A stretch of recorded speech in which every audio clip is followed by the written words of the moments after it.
காரணம் கடன் இருக்குது சார், கட்டிகிட்டு இருக்கேன், ஹவுசிங் லோனுக்கு கட்டிகிட்டு இருக்கேன், வேலையை விட முடியாது அப்படின்னு சில பேர் யோசிச்சுருப்பாங்க. அப்போ என்ன ஆகுனா, அந்த குருவுடைய பார்வைப்பட்டவொன்னே என்ன ஆகுனா, நீங்களாகவே ஏதாவது ஒன்று யோசித்து ஒரு புதிய வேலைக்கு முயற்சி பண்ணுவீங்க, அது கிடச்சிரும்.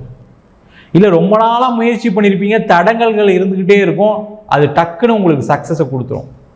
வேலையே இல்லாமல் இருப்பீங்க, திடீர்னு யாரோ ஒருத்தர் ஃபோன் பண்ணி இந்த இடத்துக்கு போய் பாருங்கள், இவர்கிட்ட பேசுங்கன்னு சொல்லுவாங்க.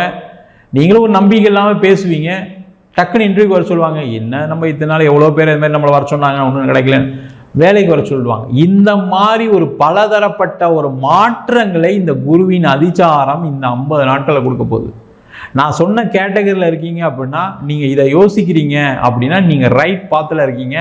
கண்டிப்பாக உங்களுக்கு ஒரு மாற்றம் வரப்போகுது அப்படின்னு அர்த்தம். அதே போல் நிறைய பேர் இந்த காலகட்டத்தில் என்ன யோசிப்பாங்கன்னா, நம்ம ஏன் வெளிநாடு போனால் என்ன நம்ம நாட்டில் இருக்குது.